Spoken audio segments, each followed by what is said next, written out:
أعوذ بالله من الشيطان الرجيم. بسم الله الرحمن الرحيم. ألف لام ميم. تنزيل الكتاب لا ريب فيه من رب العالمين. أم يقولون افتراه بل هو الحق من ربك لتنذر قوما ما أتاهم من نذير من قبلك لعلهم يهتدون.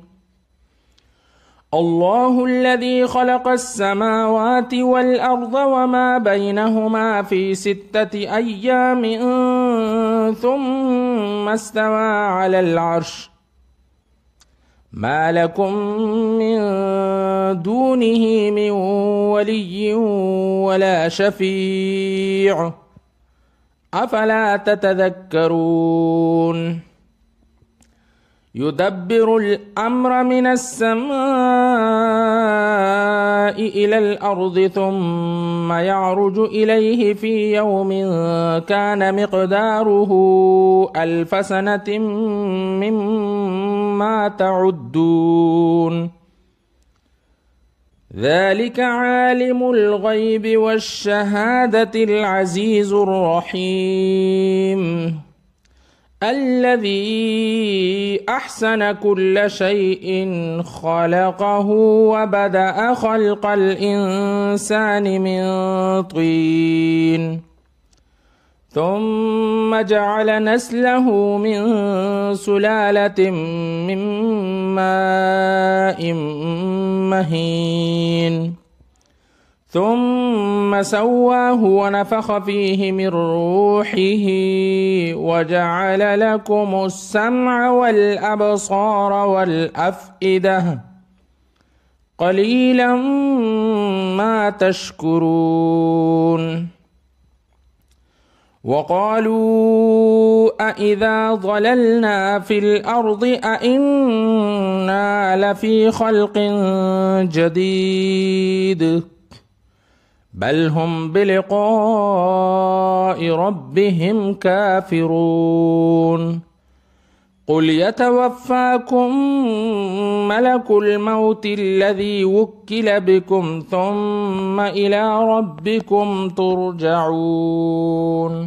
ولو ترى إذ المجرمون ناكسوا رؤوسهم عند ربهم ربنا أبصرنا وسمعنا فارجعنا نعمل صالحا إنا موقنون. ولو شئنا لآتينا كل نفس هداها ولكن حق القول مني لأملأن جهنم من الجنة والناس أجمعين.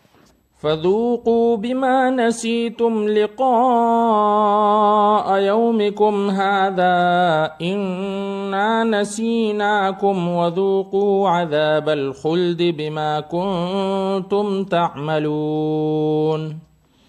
إنما يؤمن بآياتنا الذين إذا ذكروا بها خروا سجدا وسبحوا بحمد ربهم وهم لا يستكبرون. تتجافى جنوبهم عن المضاجع يدعون ربهم خوفا وطمعا ومما رزقناهم ينفقون.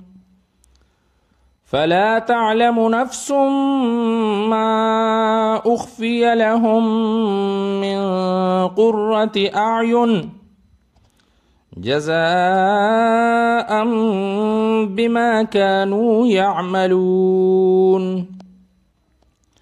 أفمن كان مؤمنا كمن كان فاسقا لا يستوون.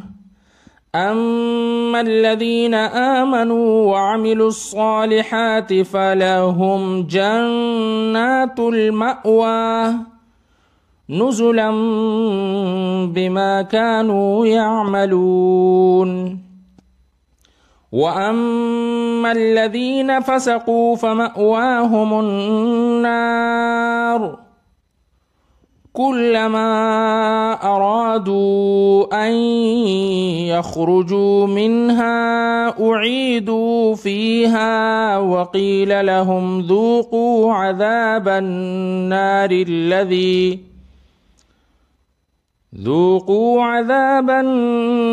الذي كنتم به تكذبون. ولنذيقنهم من العذاب الأدنى دون العذاب الأكبر لعلهم يرجعون. ومن أظلم ممن ذكر بآيات ربه ثم أعرض عنها إنا من المجرمين منتقمون. ولقد آتينا موسى الكتاب فلا تكن في مرية من لقائه وجعلناه هدى لبني إسرائيل. وجعلنا منهم أئمة يهدون بأمرنا لما صبروا وكانوا بآياتنا يوقنون. إن ربك هو يفصل بينهم يوم القيامة فيما كانوا فيه يختلفون. أولم يهد لهم كم أهلكنا من قبلهم من القرون يمشون في مساكنهم إن في ذلك لآيات أفلا يسمعون. أولم يروا أنا نسوق الماء إلى الأرض الجرز فنخرج به زرعا تأكل منه أنعامهم وأنفسهم أفلا يبصرون. ويقولون متى هذا الفتح إن كنتم صادقين. قل يوم الفتح لا ينفع الذين كفروا إيمانهم ولا هم ينظرون. فأعرض عنهم وانتظر إنهم منتظرون. صدق الله العظيم.